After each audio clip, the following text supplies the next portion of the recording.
Pernikahan tanpa cinta gadis desa. Bab 100. Tidak mungkin mundur. Kita harus meringkus mereka. Rahmat menarik napas. Memasukkan amunisi ke dalam senjatanya, serangan terarah dari dua sisi. Mereka tidak bisa terus berlindung. Jumlah mereka banyak, mereka juga menguasai hutan ini. Mustahil mengalahkan mereka, Kapten. Sekarang bukan saatnya kamu mengeluh, Brima. Lawan mereka sebisamu, bahkan sampai titik darah penghabisan. Kita berpencar, gunakan kacamata malam. Kita tidak bisa menggunakan senter. Itu hanya akan membuat posisi kita diketahui. Mereka tidak punya pilihan. Mau mundur pun percuma, mereka dikepung. Sudah terlambat. Rahmat, Brima dan Timos akhirnya berpencar. Mereka mundur ke belakang, bergerak zigzag, melepaskan serangan. Hening. Kelompok itu tidak menembak lagi. Rahmat bergerak pelan, hujan mulai reda, ia menatap ke kiri dan kanan, waspada. Tidak ada pergerakan. Kapten, mereka kabur. Teriak Timos dari depan. Rahmat bergerak maju, diikuti oleh Brima. Mereka terus melakukan pengejaran. Mengikuti jejak kaki di tanah becek hutan itu yang mengantar mereka, ada sebuah pondok kecil di luar sana. Ada 3 truk pengangkut kayu, 2 mobil pick-up dan 3 motor trike di depannya. Ada sekitar 10 orang di sana, mereka saling bicara dan tampak panik bertukar informasi, saling berbisik. Sepertinya 7 di antaranya adalah yang menyerang mereka tadi, yang mengawasi hutan. Rahmat memerintahkan Brima dan Timos untuk menahan serangan, 10 orang. Itu mengarahkan pekerja masuk ke dalam truk terakhir, mereka mulai mengosongkan pondok lebih dengan terburu-buru. Rahmat menarik napas. 3 truk berangkat, 2 mobil mulai bergerak, mobil pick-up itu mengangkat muatan terakhir. Rahmat memberi kode pada 2 timnya. Mereka keluar dari semak-semak, menembak ban mobil pick-up yang membawa 5 orang dengan senjata lengkap. Mobil pick-up itu tidak bisa berjalan. Rahmat berhasil menembak 2 di antaranya, mereka meloncat turun, membalas serangan. Rahmat dan Timos kembali berlindung di balik tumbukan kayu, Brimo bergerak ke kanan. Timos berusaha menghentikan 2 mobil dan truk yang terus melaju, tetapi sayangnya mobil itu dilapisi anti peluru, sementara truk-truk itu bergerak cepat. Hanya tersisa 5 orang di pondok itu dengan pick-up yang sudah Rahmat tembaki. Baku hantam terjadi, Rahmat bergerak maju, orang-orang itu terpojok. Dor! 1 tembakan melayang. Rahmat dan timnya terus menyudutkan 5 orang itu. Pria dengan topi koboi sedikit lebih lincah dan brutal, ia mengeluarkan senja M16 dan menembaki mereka beruntun tanpa jeda. Timos, aku akan memancing pria bertopi itu untuk fokus padaku, kamu dan Brimo urus sisanya. Rahmat memberi strategi. Mereka mengangguk. Rahmat meraih tutup sampah yang terbuat dari besi itu, lalu berguling keluar, pria bertopi mengalihkan serangan padanya. Timos dan Brimo maju dan menangkap 4 orang tersisa. 2 di antaranya terluka akibat tembakan Rahmat tadi, sementara 2 lagi sepertinya kehabisan amunisi. Mereka berusaha melarikan diri, meninggalkan 2 orang yang terluka, Timos berhasil melepaskan tembakan dan mengenai salah satunya, tetapi satunya lagi berhasil melarikan diri menggunakan sepeda motor. Sial! Sementara Rahmat masih bertarung dengan pria bertopi koboi yang sekarang melepas topinya, menampilkan rambutnya yang keriting dengan tatapan tajam seperti iblis. Ah, pria ini seperti preman pasar tapi versi orang Afrika, kulitnya coklat, ada garis luka di matanya sebelah kiri.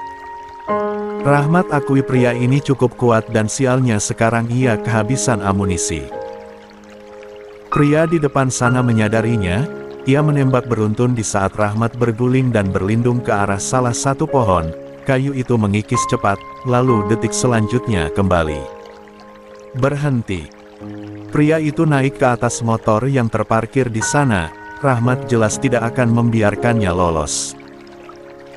La keluar dan dengan cepat bergerak ke arah lawan, menarik kepalanya hingga terjengkang ke belakang. Mereka berguling, pria itu melepaskan pukulan ke wajah Rahmat, membuat darah segar mengalir di pelipis bibirnya. Pria itu melepas cengkeraman Rahmat, ia berusaha meraih senjatanya yang tergeletak di tanah, tetapi Rahmat menarik kakinya hingga membuat pria itu kembali terjatuh. Rahmat meraih batu, berniat memukulnya, tetapi pria ini terlatih, ia dengan cepat menangkis, lalu kembali melepaskan pukulan, mendorong Rahmat ke belakang. Ageh, brengsek. Rahmat mengerang, merasakan kepalanya berputar. Pria itu bergerak maju. "Kalian sampah pengganggu!" teriak pria itu, ia merias senapannya, mengarahkan moncongnya ke arah Rahmat. Bersiap menarik pelatuk. Rahmat menutup matanya pasrah. Dor! Satu tembakan melesat. Darah mengalir di wajah Rahmat, tetapi bukan ia yang tertembak melainkan pria itu. Timos berhasil membidik lengannya dan membuat senjatanya jatuh. Pria itu bergerak mundur, berlari ke arah sepeda motor, memutar kunci dan berhasil kabur. Timos tidak berniat mengejar, ia langsung menghampiri Rahmat dan mengecek kondisinya. "Kapten!" teriaknya. Rahmat terkapar. La menatap langit yang masih gelap. La pikir ia akan mati tadi. "Kapten tidak apa-apa?" tanyanya.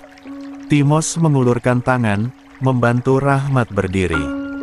"Kalian berhasil menangkap yang lain, kan?" tanya Rahmat lemah. Timos mengangguk. "Kami berhasil meringkus 3 orang, sisanya kabur." Timos melaporkan. "Good." La akhirnya bangkit, menepuk pakaiannya yang kotor dan basah. Wajah mereka benar-benar berantakan, dipenuhi lumpur dan darah. "Kita nggak mungkin bawa mereka kembali ke pos sekarang, terlalu jauh dan masih gelap." Brimo datang bergabung. Sementara 3 orang pemberontak itu sudah terikat di samping pick-up yang rusak itu. "Radio sudah tersambung belum?" tanya Rahmat. "Masih belum. Kita berada di ujung hutan, di sini susah sinyal meski tidak hujan, apalagi kalau hujan seperti ini." Sialnya, seharusnya mereka bisa menggunakan mobil pick-up itu andai saja bannya tidak pecah. "Kita menginap di sini dulu. Besok pagi kita coba lagi radionya, mereka juga pasti akan nyari kita ke sini." Rahmat bergerak masuk ke dalam pondok disusul yang lain. Mereka akhirnya menginap di sana malam itu. Rahmat melihat-lihat sekitar. Mereka adalah para mafia kayu yang selama ini menakut-nakuti warga dengan cara yang cukup licik, membuat seolah hutan ini berhantu. Pasti ada satu perusahaan yang mendanai operasi ini. Perusahaan besar yang tahu persis keadaan desa dan memanfaatkan kepercayaan mereka. Rahmat menyimpulkan. Sayangnya 3 orang yang berhasil mereka tangkap masih pingsan karena luka tembak dan berkali-kali terbentur saat mereka bertarung.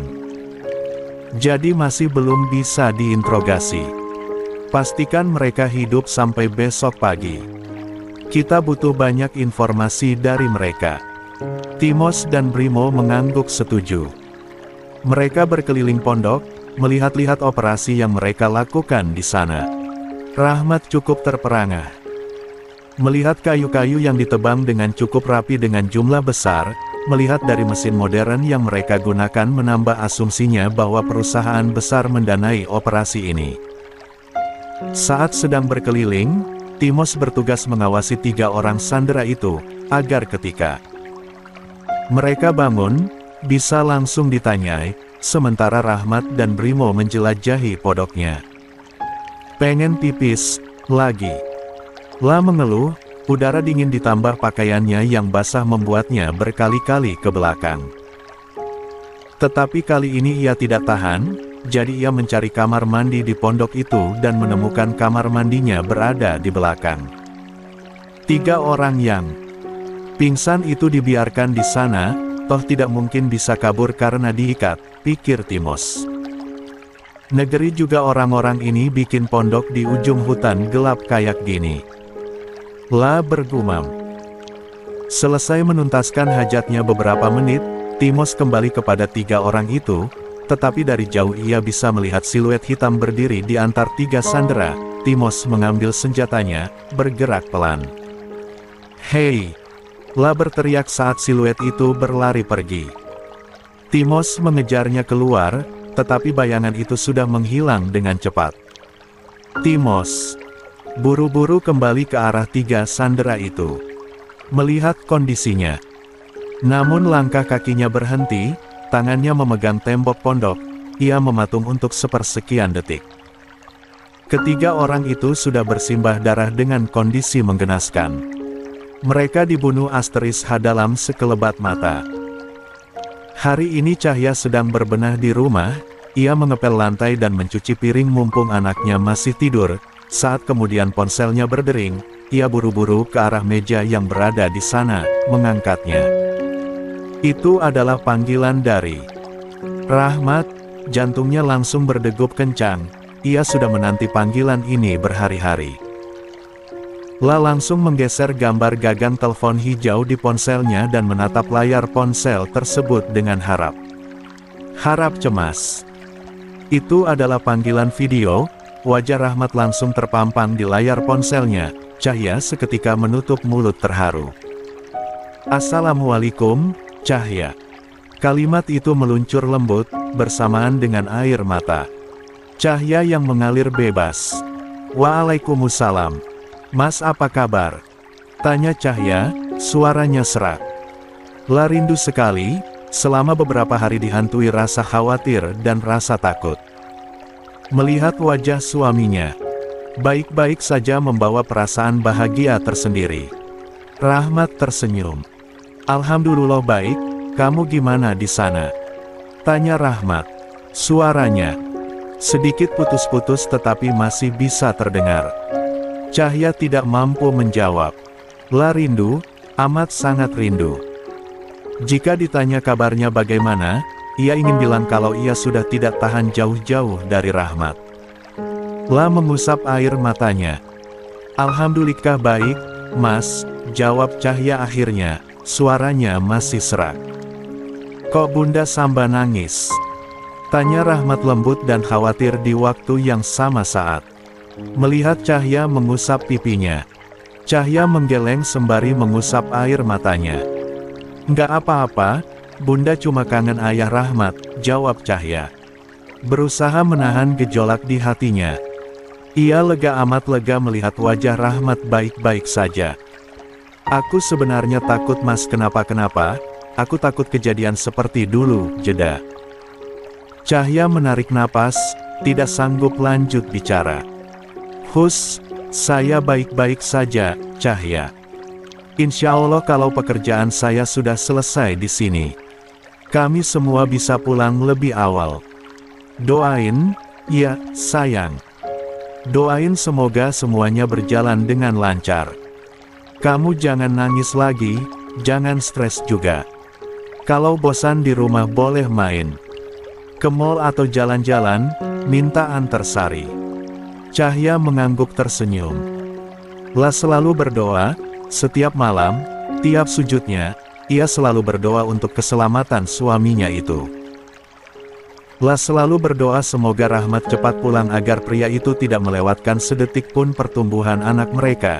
Cahya ingin Rahmat tetap di sini, menemani masa kecil Samba. "Oh ya, Samba mana?" tanya Rahmat, mengingat putranya. Ia rindu melihat wajah si kecil. Tepat sekali saat Cahya baru saja memikirkannya. "Ada, barusan aja tidur, tadi ku tinggal nyuci sebentar." Cahya berjalan membawa ponselnya ke dalam kamar, memperlihatkan wajah Samba yang tertidur pulas di tempat tidur. Tangannya mungilnya ia hisap, karena Cahya lupa memakaikan sarung tangan tadi. Terlihat lucu saat anaknya yang mungil itu menggeliat. Di seberang sana, Rahmat mengelus wajah lembut sang putra di layar ponselnya. Ia rindu sekali ingin menggendongnya. Tetapi kemudian sinyal menghilang dan panggilan terputus. Cahya menatap layar ponselnya yang diskonek. Ia mencium kening putranya, air matanya kembali mengalir. Doain ayah kamu, ya, nak. Lah bergumam lirih. Cepat pulang, Mas. Di seberang sana, Rahmat memutuskan kembali ke markas, dan hendak menyelidiki kasus yang terjadi. Rahmat bicara dengan komandan-komandan lain termasuk pemimpin pos, mengenai penyelundupan kayu yang mereka temukan. Dan di beberapa pos lain, ada kejadian serupa, meski dianggap sebagai hantu-hantu. Rahmat minta diselidiki, karena ia sudah punya bukti atas kasus-kasus itu. Rahmat pergi ke desa yang dekat dengan pos 1, karena di sana pun cukup genting dengan adanya penyelundupan. Para mafia tampaknya bergerak lebih agresif.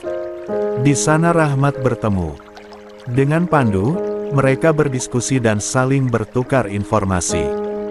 Apa benar kabar tentang para mafia kayu yang meneror warga itu, Dan? Tanya Pandu. Rahmat mengangguk. Timku melakukan otopsi dan pencarian data terhadap 3 pelaku yang kami tangkap. Kita sedang menyelidiki mereka bekerja untuk siapa meski agak susah. Karena mereka tidak punya identitas tetap. 3 hari lalu, tepat saat kami menerima laporan tentang kalian yang berhasil meringkus para mafia kayu itu, di sini juga terjadi kemajuan, kami berhasil menggagalkan penyelundupan perempuan. Mereka berombongan dan berasal dari kota yang berbeda. Rahmat kaget tentu saja. Mereka tak hanya menyelundupkan kayu dan sumber daya alam, tetapi mereka juga menyelundupkan manusia. Kayaknya memang ada jaringan besar yang sedang beroperasi. Aku yakin ini antara ulah sebuah perusahaan besar atau penguasa yang terlibat. Rahmat mengangguk menyetujui, karena ia juga berpikir demikian. Dari awal operasi ini tidak main-main, tidak mungkin orang biasa bisa melakukannya kecuali orang yang punya jaringan besar. Selain perusahaan, maka para penguasa memiliki kemungkinan terlibat tinggi. Mereka berpatroli hingga sampai rumah bidan desa, tetapi di perjalanan Rahmat ditabrak oleh seorang anak perempuan yang terlihat tergesa-gesa. Ia bahkan hampir jatuh, tetapi alih-alih meminta maaf, menengok saja tidak. Anak itu begitu terburu-buru pergi membuat Rahmat heran. "Heil!" Rahmat berteriak, tetapi tubuh mungilnya sudah melesat jauh. Kemudian setelah itu disusul oleh seorang wanita yang tampak terburu-buru juga. Wanita itu lewat di depan mereka, sambil berfokus ke depan, wajahnya tampak panik. Pandu tertegun untuk beberapa saat, wajah itu tampak familiar. Ia melihat lurus dan memerhatikan wajah wanita yang katanya ibu bidan itu, jantungnya seolah berhenti berdetak. Lah terperangah saat wanita itu menoleh sebentar dan menunduk meminta maaf, lalu kembali pergi. "Heil, jangan macem-macem kamu. Ingat istri, jangan mentang-mentang lihat cewek cakep langsung tergoda." Rahmat menepuk bahu pria itu, menyadarkannya. Pandu segera tersadarkan. "Enggak, bukan begitu, tapi dia kayak nggak asing. Dia mirip Jeda. Dia mirip Rina, istriku yang sudah meninggal." Wajahnya, Pandu meneguk ludah. Wajahnya terlalu mirip, batinnya dalam hati. Rahmat mengangguk, melihat rona sedih di mata kawannya itu. "Mungkin kamu sedang kangen, itu biasa. Aku juga kalau sedang kangen." Cahya semua wajah wanita jadi mirip dia. Rahmat tertawa berniat menghibur dan Pandu memang terhibur, pria itu menyunggingkan senyum manis. "Kayaknya emang gitu. Yuk lanjut jalan, kita ke mes buat memeriksa kondisi para perempuan yang kamu maksud, barangkali ada informasi lanjutan yang bisa kita dapatkan." Mereka melanjutkan perjalanan. Datang ke rumah samping mes di mana perempuan-perempuan yang diselamatkan ditempatkan sementara sebelum dipulangkan. Jumlah mereka banyak, kebanyakan dari kalangan ibu-ibu, mungkin hanya 2-3 orang. Yang masih remaja. Mereka tampak kelelahan dan menunggu nasib mereka. Bagaimana kalian bisa bertemu dengan orang-orang ini? Tanya Rahmat. Kami hanya ingin bekerja, Pak. Mereka menawarkan pekerjaan di Thailand dan Filipina dengan gaji yang cukup besar. Mereka bilang kita cuma perlu bawa KTP, mereka bilang perusahaan mereka legal dan sudah dapat izin dari pemerintah. Apalagi beberapa kali kami dipertemukan dengan orang penting dari kota katanya, tapi nggak tahu benar apa tidak. Kami mah percaya saja. Mana tahu nasib kita akan seperti ini. Salah satu dari mereka membuka suara. Lia, Pak, tolong pulangkan kami. Kalian ingat identitas yang menawarkan kalian pekerjaan itu? Tanya Rahmat pada Salah. Satu perempuan yang cukup cakap berbicara sejak tadi.